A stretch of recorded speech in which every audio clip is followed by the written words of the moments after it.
I'm Stephanie Van Hook with another episode of Nonviolence Radio. I'm here in the studio with my co-host and news anchor, Michael Nagler.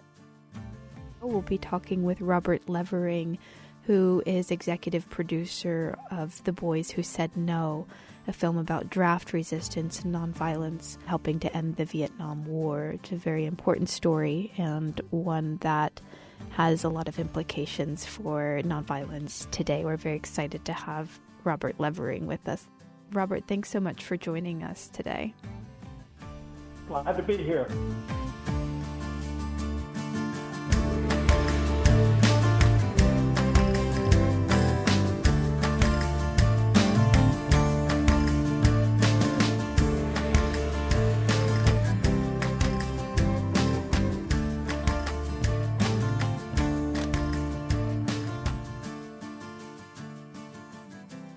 Draft resistance was people who took the position that they weren't going to cooperate with the selective service system.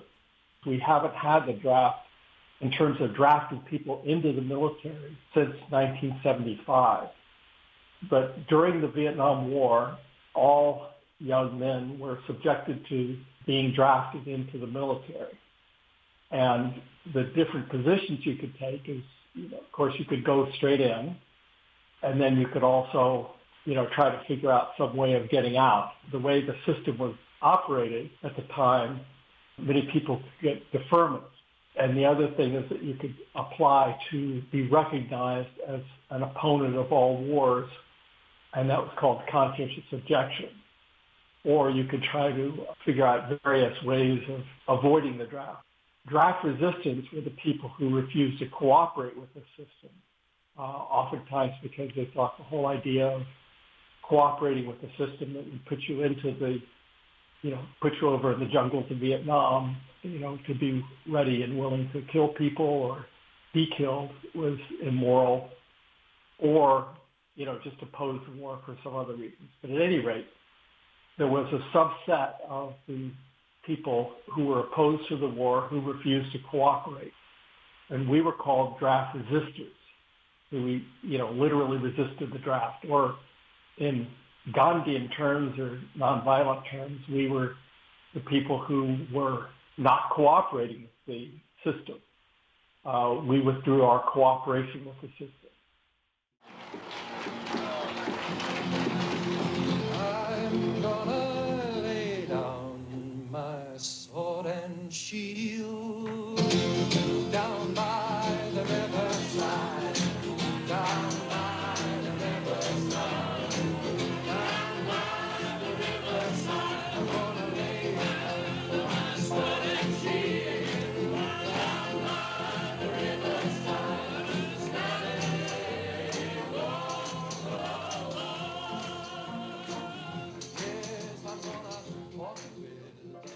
Robert, thank you so much. I mean, this film, I had the opportunity to screen it before our interview, and wow, I was really just blown away at the way that Judith Ehrlich is the director. She was nominated for an Oscar for this work. She's done other films, one on Dan Ellsberg, Most Dangerous Man in America. The film is just beautiful. It just takes you through this one aspect of the Vietnam era, which was the draft resistance and how it started small and how it grew, and then people's experiences who went to prison. There's so many incredible stories in there. Oh, freedom. Oh, freedom over me. I got involved in the seminar in Gandhian nonviolence taught by Roy Kepler, Ira Sempro, and Joan Baez. I think that one change that would be valid, that will get us out of this century without us blowing ourselves to smithereens, will be to recognize that human life is sacred. And then you change everything. You have to change everything. Let's put this stuff we're studying into action at the beginning of what was called Stop the Draft Week. And I was totally prepared just to be an observer. But I was so moved. There were these, row after row of people locking arms, singing songs, peacefully blocking the roads with these buses of inductees trying to get to the induction center in Oakland. After a while, I just couldn't stand there and watch. I jumped into the lines, asked if I could get in. People said sure, and I was right there. The next thing I know, I'm hauled off to jail. The Alameda County Prison Farm has been home to 78 die-hard anti-war demonstrators ever since their arrest at the Draft Induction Center in Oakland last week. I just had the opportunity of visiting my very dear friend, Joan Baez, and mother, as an expression of my appreciation for what they are doing for the peace movement and for what they have done for the civil rights movement. Well, in jail, Roy Kepler, who knew me from the seminar, said, Randy, how would you like to come to work with for the War Resisters League? I said, what's that? And at the conference, I met a man who I never knew, who was clearly a strange person to find at a conference of war resisters, who was Dan Ellsberg. He's a former Marine Corps officer. He had worked for the State Department and the Defense Department and high up in the government, but that he had come to have some deep reservations about the war. They'd asked me to give the keynote speech. I guess it was the conclusion of the conference, and they asked me, I'm sure, because I was a draft resistor, I was indicted, and I was about to go off to prison.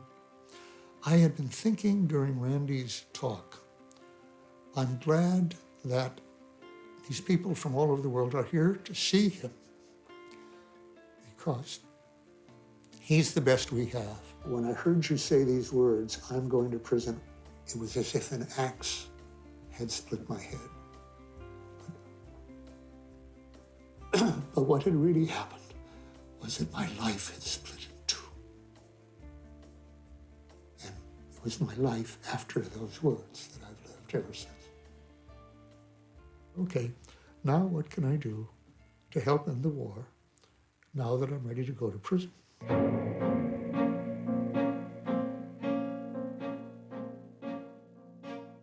So I'd like to hear a little bit about your experience, Robert. Where were you? What did you do?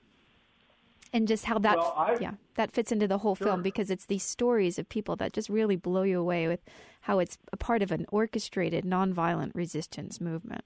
Well, I was lucky enough to graduate from college in 1966, which put me right in the middle of the great escalation of the war in Vietnam. So I was someone that the system would have loved to take in. So I had to decide, as did all of my peers, what we were going to do. In my case, I spent about a year trying to figure out, and I actually did several things to avoid going into the military. One was I went to theological school, which gave me an automatic deferment. And then I also applied to be a conscientious objector. And I don't know, it's a long story short, but I decided that all of those kind of alternatives were not right for me, because I just, especially, and the thing that tipped me over was Martin Luther King's assassination. Just that had a big impact on me, and then I just decided I couldn't participate in the system any longer. So at the time, the draft system, if you were supposed to carry what's called, a draft card, which showed that you had registered for the draft, and a card that showed what your classification was, whether you had a deferment or, what exactly your classification was. And so what I decided to do was I decided to turn in my draft card. It was at a Quaker meeting house in Philadelphia, along with about a half dozen other young men who I think were also similarly moved by Martin Luther King's assassination. And so we decided to turn in our cards, which meant that we put them in an envelope, in a service, where we all spoke and why we weren't going to participate in the war. And then they were sent to the government to tell us that we weren't going to go in. Okay, that was one method. Another thing, perhaps people have seen the thing about burning draft cards. That was another way of saying, the same message, because you were required to keep that draft card on you at all times. Anyway, So that was my decision. Now, in my case, which was very similar to a lot of other cases, the government got a little too anxious in my case and ordered me to go to induction without going through their procedures, and therefore they made some mistakes in my case. However, in other cases where they didn't make mistakes, many of them did go to prison. And the person that I mentioned, the producer of the film, the main producer, the guy who was the inspiration, Christopher Jones, he did wind up going to prison. He went to prison for about a year or 2 years for refusing the draft. Now, the people that did take that public stand, we were the ones that were called draft resistors. And Christopher is a friend of mine and friend of many, many people, and he had the idea of doing a film about the draft resistance movement. The idea that Christopher had about, I guess it was 7 or 8 years ago, was to have a reunion of people who were draft resistors. So as one of his friends, and and then there were other people that he knew, and then we had a gathering up in Marin County at David Harris's house. And David was a very well-known draft resistor, and at the time, during the Vietnam War, he was married to Joan Baez. So anyway, there were about 75 people, which included, various significant others as well as the draft resistors. Went to David's house where we had, a reunion. But during the reunion, Christopher invited Judith to come and to film a number of us to tell our stories, tell our draft resistance stories. Well, anyway, after the reunion, Judith and Christopher started, why don't we make this into a full film? And so that's how the film started. And so the film is basically stories of, I think there were a total of 30 different draft resistors who were interviewed for the film. And I think the final version has about 8 or 10 of the draft resistors are included in the actual film. And then, of course, there's documentary footage and then, a lot of commentary. And the film really focuses on what was the kind of, let's say, the conscience, why people believed that they would not participate in war, why they were going to take this stand that could land them in jail.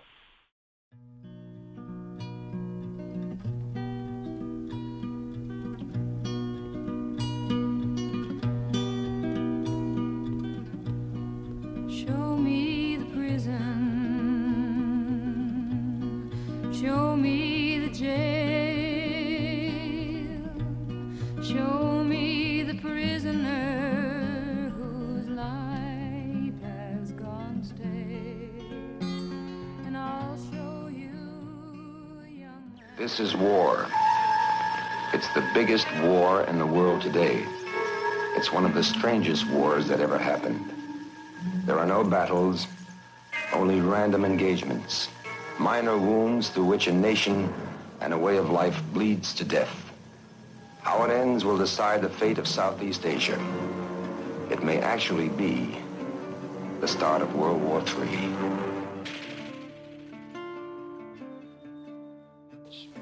How many died and how much damage was done, however, are still but approximations, despite the official figures. The very preciseness of the figures brings them under suspicion.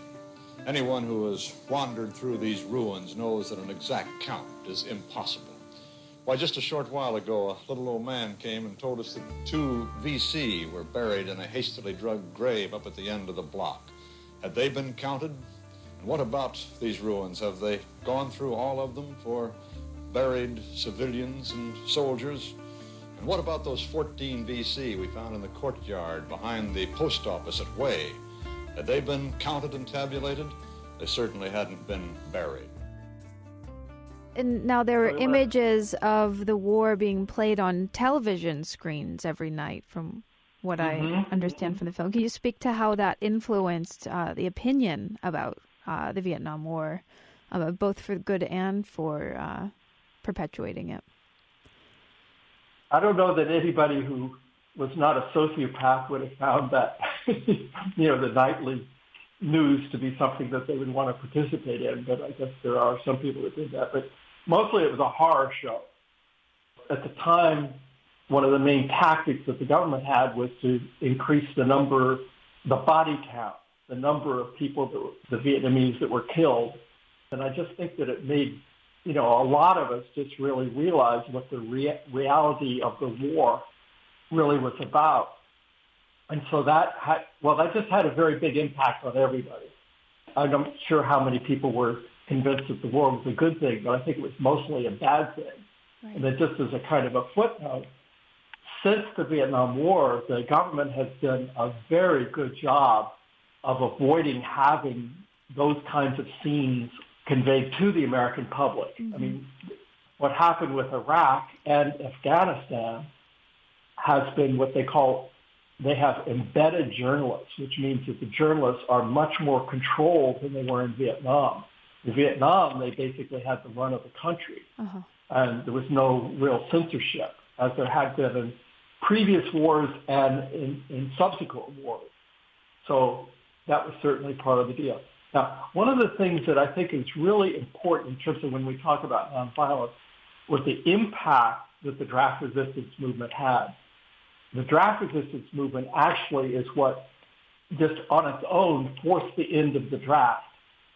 That although, as I said, some of the people went to prison and, there are others that for one reason or another who were draft resistors, did not go to prison. We all thought we were. I mean, when you took that stand and you told the government you weren't going to participate in the war, they could immediately, like in my case, they ordered me to induction and, that I refused to do the induction because they made mistakes in my case. Well, it turns out that there were over 200,000, 220,000 actually, who were draft resistors, actually told the government, and that's a huge number, okay? But of that number, only a tenth of them actually got indicted. In other words, that, the government, it just overwhelmed them. And so that of the 20,000, which would have been people like me, only 8,000 were convicted and only 4,000 went to prison. And the reason was that they were overwhelmed. They literally were overwhelmed with this resistance movement. Mm. And that was one of the main factors that the government decided they just couldn't continue the draft any longer. It's more complicated than that, but that was a major factor. And it was one of the most successful nonviolent movements, this country's ever seen. I'm just talking about just the draft resistance movement. Yeah. And that was, of course, part of the overall anti-war movement, which helped end the war as well. I just thought the film did that so well, just picking this one issue of draft resistance and telling that story so well. You can't leave the film without a better understanding of a successful nonviolent movement taking place in this country. Right. So it's incredible to be able to talk to you about your experiences and also to hear how wonderful that Ehrlich was able to get the interviews that she did for the film. It showed the community that was being built around the resistance as well, that I found very, very moving, where, people going into the induction centers and the resistance folks standing on the outside saying, you have a choice here. You don't have to do this. There are alternatives, handing out flowers and pamphlets and so forth. And these guys going in, and then just so moving to see, one by one, someone comes out because they're like, I can't do this. And when they come out, they're cheering for them. Everybody's cheering and counseling them and giving them, resources and support, and just the solidarity and support and just love that, come out of this death trap into life, which just was so beautiful. And I wonder if you can just talk a little bit about that kind of community support aspect. Well, that was part of, I think in the film, David Harris at one point says that the actual situation was we didn't know how our individual, the draft sort of makes it us versus the government. It's very frightening, just individually to face the government, all of the power it has. But the communities that we developed helped to give us the kind of strength that we really needed in order to do that confrontation. So that I know that I never would have, I don't know what I would have done. I mean, you never can tell, but it made it really much, much easier to do something as part of a community rather than just simply doing it individually. There's one other strand that is in the film that I think is an extremely important thing to understand, is that the influence of the civil rights movement. And I guess, younger people may not realize, that there's a kind of an overlap. The civil rights movement, the height of it was in 1965, which happened to be the year that the war really escalated in Vietnam. And many of the people who were involved in the civil rights movement were, then got their inspiration to become part of the draft resistance movement, because the whole, concept of nonviolence had such an impact. And I think that's just an aspect that we explained in the film. And actually the first group to, actual group of people who were draft resistors was the SNCC, the Student Nonviolent Coordinating Committee, that they took a position, very strongly took a position to refuse induction into the draft. And that we interviewed one of the leaders of SNCC who did wind up going to prison as a result of his stand, just to show that overlap, that the nonviolent philosophy of the civil rights movement was very much part of what was the core of the people who were draft resistors. The film actually goes into some detail about the group of people in Palo Alto who were around David Harris and Joan Baez and a number of others, and Christopher was part of that community. It was called the Institute for the Study of Nonviolence. And it was really out of that community that particularly the West Coast part of the draft resistance movement was sort of centered around. And the film was originally about that community, but as over the years that we worked on it, there were 5 of us draft resistors who helped Christopher and Judith. We were like the advisors and sort of co-producers of the film, where we helped to, find the people to interview and to guide. We looked at earlier versions of it and gave advice and counsel about how to improve the film. But anyway, that was the whole point of showing the impact of the philosophy of nonviolence was really very central to many, many of the draft resistors. And many of us have been lifelong participants in various causes, social movement causes as a result of that grounding that we got in the draft resistance movement. I think that's wonderfully brought out, too, when women are arrested. Joan Baez is arrested with other activist women when they were blocking the induction center in Oakland. And they're in prison, and all of a sudden they realize, most of the women in prison are women of color. Like 93% of the women in the prison with them were women of color. And when they started talking and bonding with one another in there, they found that they were able to, bond over the war, like that their husbands or boyfriends were over in Vietnam. And so it really helped to, also bring that piece out.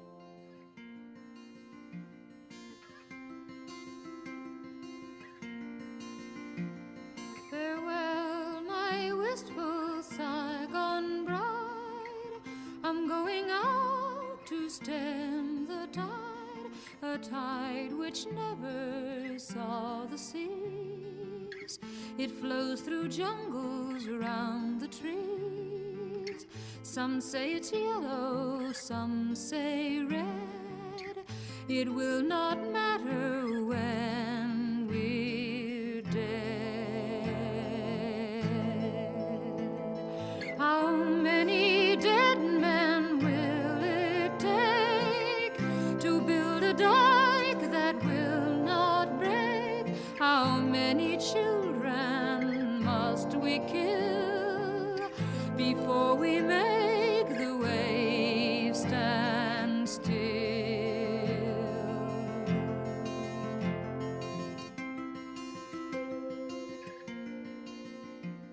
You know, there were various ways that a person could go when confronted with the draft if he did not want to go in.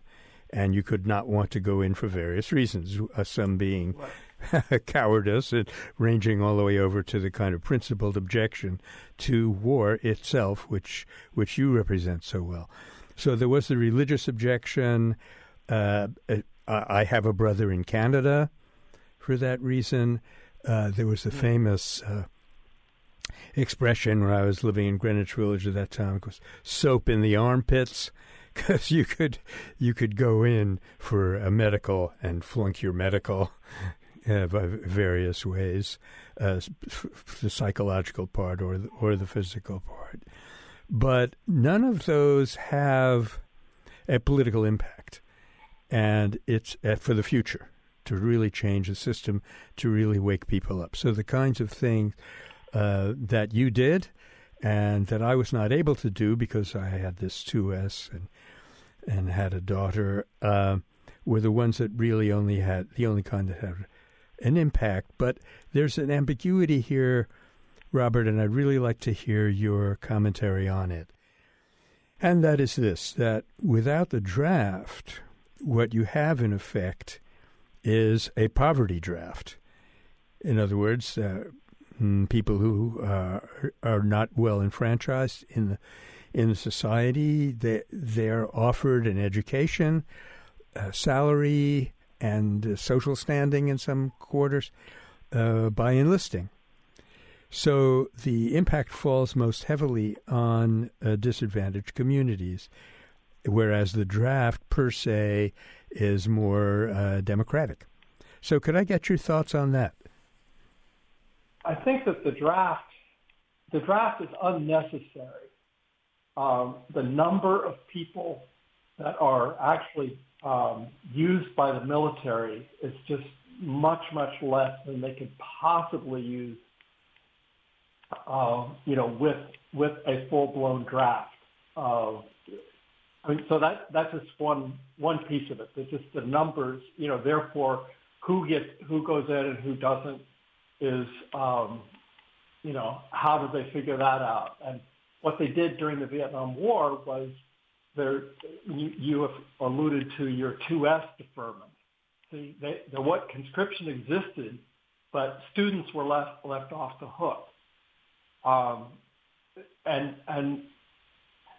You get into the other question, is the draft, specifically about the Vietnam War, the draft is what enabled Johnson to escalate the war very, very quickly. Because he had the draft, didn't have to get any kind of permission and so on. So you have a question, when you talk about it being more democratic, you have another issue, which is that why should it only be young people? People can volunteer for the military up to age 39 right now. So why should the draft be limited to just young people? I believe, talking about disenfranchised, it's because young people have much less political power. But if the draft were extended, and actually people could serve in the military now until age 62. So why can't, if you're going to have a real genuine, egalitarian system, that it should include everybody up to the age of 62. So, I'm just getting some of the reasons that the draft is not, it's not necessary, and it's really, whoever you pick for the draft, it's not going to be fair because of, as I said, why should it only be young people? there's no good reason except for the fact that they're the most disenfranchised. They have the least power of any other group if you had to take an age group, But if you said that draftees were 45 years old, then there would be a whole different attitude about it. Yeah. So that is really, really good, Robert. And you also mentioned some connections before, which are very interesting, between the anti-war work that you participated in and the civil rights movement.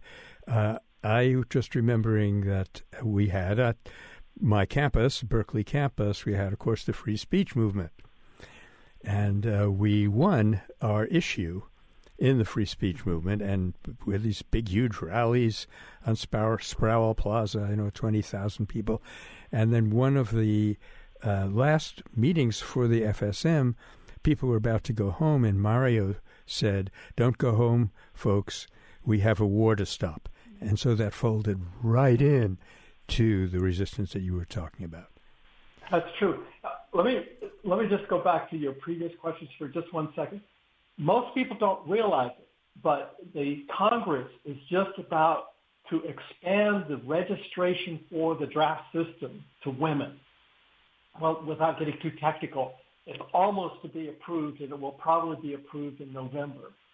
That the starting next year, that young women are going to have to register with the draft. The draft system still exists. The selective service still exists. All young men now have to register for the draft or register with selective service and register. And Congress is just about to expand that to include women as well. So anyway, that's just something, and that you should write your senators or Congress people and say that you're opposed to expanding it to women because it's, as I said, it's unnecessary. It's just another way that the military has of, being part of our system, part of our lives. Though miracles come high today, we have the wherewithal to pay. It takes them off the streets, to places they would never go alone. It gives them useful trade. The lucky boys are even paid. Men die to build their pharaohs' tombs, and still the teeming wounds. How many men to conquer Mars? How many dead to reach the stars?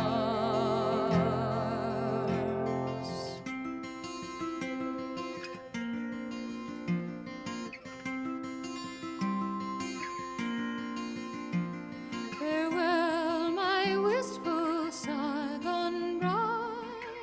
I'm going out to stem the tide. Some say it's yellow, some say red. It will not matter when we're dead.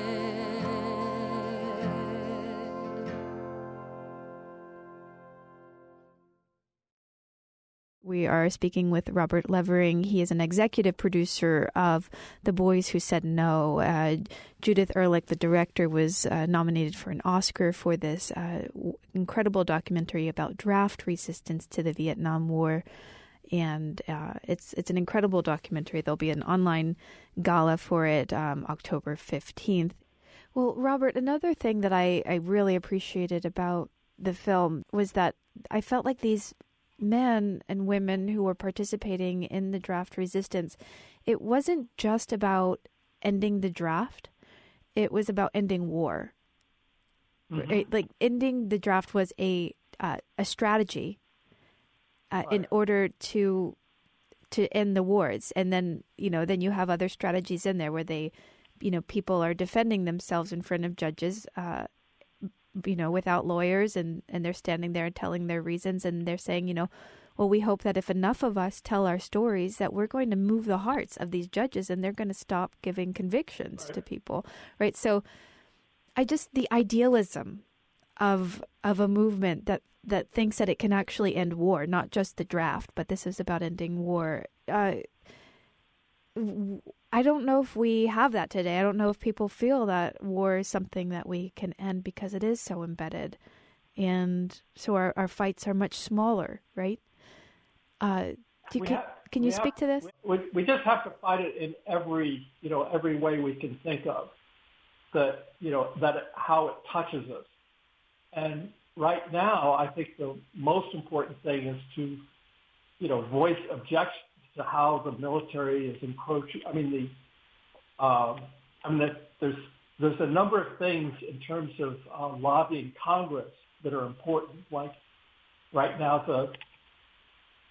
most people don't realize it, but Biden suggested that the Pentagon budget should be a certain amount, actually $715 billion next year, and Congress added another $25 billion in the bill that's currently going on. That people talk about how Congress is so divided. Well, they're not divided in terms of the military-industrial complex. We have a totally bipartisan.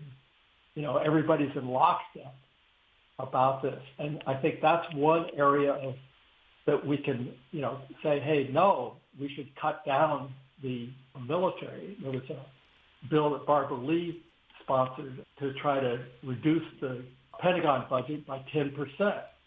That's the sort of thing that, where we have to fight it now. It's going to be a lot of little things, but the way that the military has such a control over so many aspects of our lives, and now this latest thing that I mentioned, of expanding the conscription system to include women as well. See, that's involving it, another huge population. So, Robert, you're a draft resistor. You're dedicated to nonviolence. You're executive producer of this film, The Boys Who Said No. Tell us about the online gala and how people can go. You can go to our website, which is boyswhosaidno.com, and that will give you the links for the gala. The gala, well, the way it works is that you go there, you register, I think it's $12, and that enables you to watch the film anytime from Friday the 15th through Sunday the 17th. Mm-hmm. And then on Sunday the 17th at 2 p.m. Pacific time, there's going to be a panel Zoom discussion, which your registration will enable you to be able to see, with David Harris, Joan Baez, Daniel Ellsberg, and Judith Ehrlich, the director of the film. So that's going to be, I think, a really interesting discussion. They're going to be talking about the relevance of the draft resistance movement to today. Yeah. So anyway, that's what I highly recommend it. Stephanie, you seem to have liked the film. Oh, I know. I really did. I really did. It was educational. It was focused on nonviolence, and it just shows how important this draft resistance was to ending war. I don't know. I think I'm really glad that I got to screen the film, and I'm definitely going to go to the gala. But I do want to thank you, Robert, for joining us today. Thank you so much for your time, and thank you for your work in nonviolence. Thank you.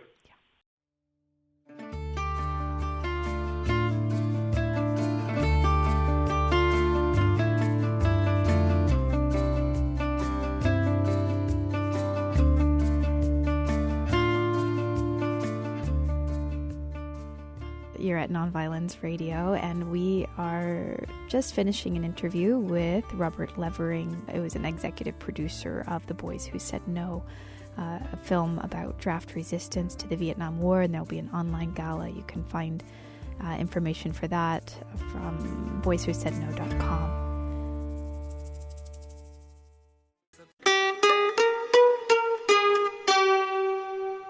So let's start off with a little nonviolence in the news. Michael Negler, your nonviolence report. What's happening out there in the world of nonviolence? Thank you so much, Stephanie. And you know, what's happening is more and more every time we do this program, it seems. We are in an era when the study and practice of nonviolence are expanding in a very gratifying way. And that could really, in fact, it will undoubtedly change history and change it for the better. One of the things that's happening is a growth of new organizations. So I just noted 3 of them this week. There are more coming online, but one is called Regeneration, regeneration.org. And what they say is this is the world's largest and most complete listing and network of solutions to the climate crisis and how to do them, how to practice those solutions. So this is another, I think, qualitatively new development in the world of nonviolence. That is the umbrella organizations of the collaboration of different groups in different areas. Of course, we should realize, if I may editorialize a bit here, that climate is a crisis. There's no question about that. But for a long time, the vast bulk of progressive energies have been going into climate somewhat at the expense of direct violence in the form of war, somewhat less direct violence in the form of mass incarceration, etc. So this is a very useful model. I like to see that collaboration. Prior to this era, nonviolence has been kind of scattered, and the biggest setback there, the biggest disadvantage has been that every time an event comes up, we react to that event. We have to reinvent the wheel. We have to reassemble our networks. So this enables us to maintain momentum and connection in between events. And more importantly, I'm going to speak to this again in a little while, to shift from a purely reactive stance to one of taking proactive, constructive steps. So that was one of the 3 organizations. Another one is called Momentum, which has joined recently with a third. I don't know how new this one is actually, which is called the Indigenous Environmental Network. And you can find that in a website called Solidarity 2020. And there's a very good article by our friend and colleague Stellan Windhagen from Amherst with a very, very useful and directly applicable essay of his called Why We Need to Shift from Protest Power to People Power. People power being, of course, the I would say popular and scholarly name for nonviolence. I mean, my own contribution to the field has been to suggest, people power is much more important and much more progressive than corporate power, but we have to realize that people power itself arises from person power, from an individual struggle to liberate the creative and nonviolent energies within us. And that is conceptualized in our roadmap project in the Meta Center.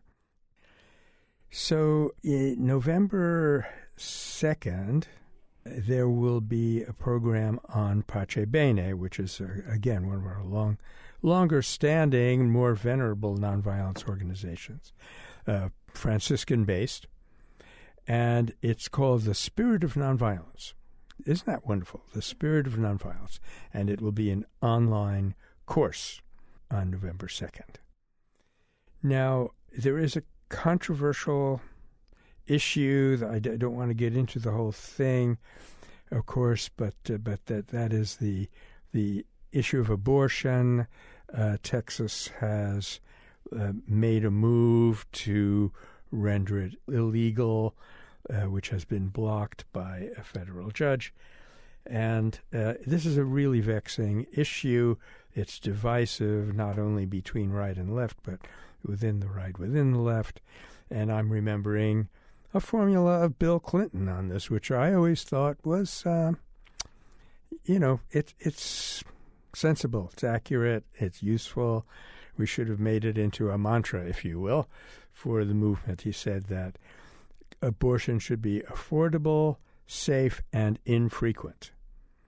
So we're in an awkward position here because it becomes kind of a fig leaf for protection of life, and it disguises a control of women, taking away their ability to choose, and tries to force, or has forced, some people into an awful dilemma of having to be put choice ahead of life. And actually, my personal opinion is, not that I have a solution to the problem that I want to offer here, but my personal opinion is that without choice, life becomes meaningless. We are put on this planet to discover what our resources are, what our responsibility is. What was called in India, this is a very interesting concept or term. It's called Svadharma. As we all know, or we've all heard the term dharma, which means the upholding, sustaining law or principle of the universe. The way the Indians worked it out is kind of on three levels, which I've always found really, really insightful. You have an overriding dharma, which applies not only to every human being, but to all life eventually, and that is succinctly defined as ahimsa paramo dharma. Nonviolence is that supreme law. All life has been leading up to it. It is the glory of the human being to be able to choose it. However, within that overall dharma, you have what's called a yuga dharma, or the dharma of every age. And it has been said by Gandhi and others that the dharma of our age is truth, because there's so much misinformation that people are left without a capacity to make a sensible choice. And as I've just said, that really seriously diminishes them humanly. So, so that's 2 out of 3. So we have the overall dharma, which is nonviolence, the dharma of each age, and I would also add the dharma of each culture. And then when you get right down to it, there is this idea of Svadharma, or the dharma of every individual. The idea being that every single one of us is born with strengths and weaknesses, and we have the glorious opportunity to work on those weaknesses, convert them into strengths, which is another brilliant insight of the Indian sages, that every negative that we have can actually be turned on its head, and its energy, its compelling power can be used positively. Then each individual working out his or her dharma exercises the greatest responsibility in life, which gives us our meaning. And as we all know, life without meaning is no life at all.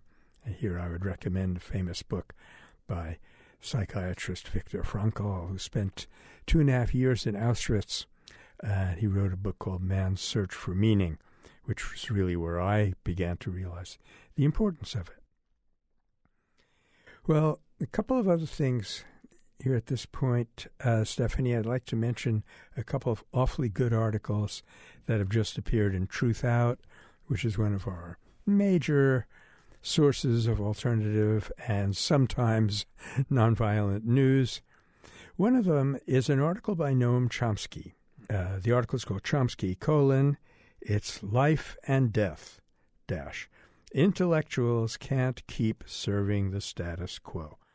Well, this threw me right back to a much earlier book by a French writer called Julien Benda, Benda, called in French La Trahison des Clercs, or the betrayal by the intellectuals. I snatched up the book when I first saw that title because I thought it meant betrayal of the intellectuals. And I would say, yeah, who's betraying folks like what I want to be? But no, it's precisely what Chomsky is talking about, that when intellectuals lend themselves to the regressive force that takes us away from our Dharma, even though they're not activists, even though they're not rabble-rousers by and large, it is an important part of the whole spectrum. And here's a quote from Chomsky in this article, It's Life and Death.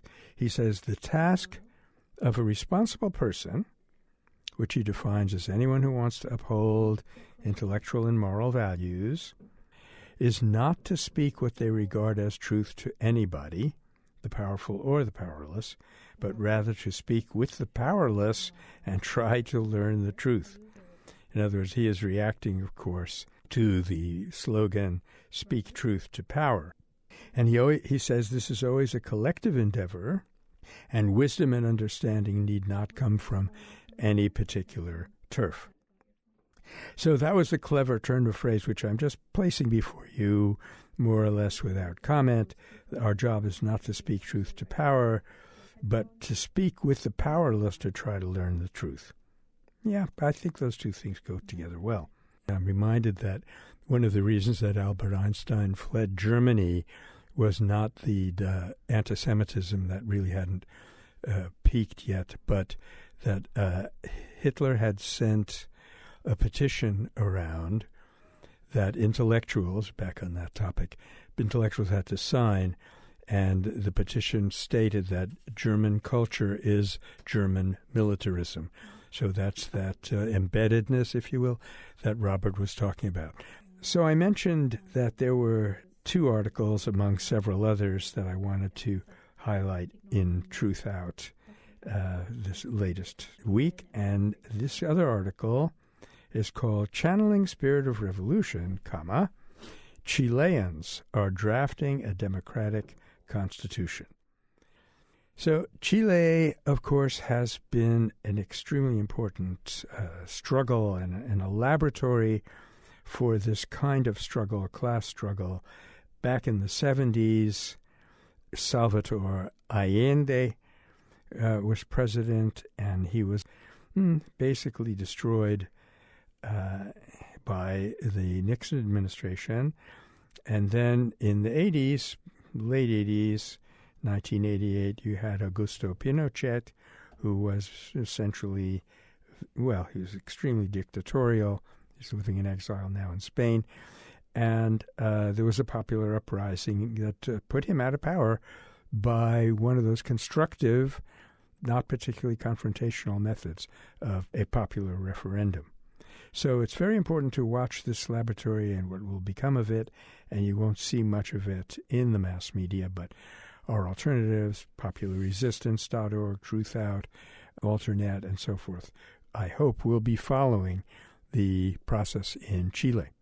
The other thing is that our friend Margaret Flowers in Popular Resistance has gotten a really relevant, important article out called "The Anti-War Movement Must Not Go Back to Sleep During the Biden Presidency." And I could talk about that quite a bit because it's the importance of proactivism, of continuity, of being able to learn from one episode to the next, and so forth. So, again, I'd recommend highly Margaret Flowers, almost as highly as I would recommend the film The Boys Who Said No. Michael, thanks so much for the Nonviolence Report. We want to thank our mother station, KWMR. To you, our listeners, we want to thank Matt Watrous, who's going to transcribe the show, Brian Farrell, who helps put it up at Waging Nonviolence, Annie Hewitt, who does some editing on our transcript. Thank you so much, especially to our guest today, Robert Levering, and to everyone out there. Until the next time, please take care of one another.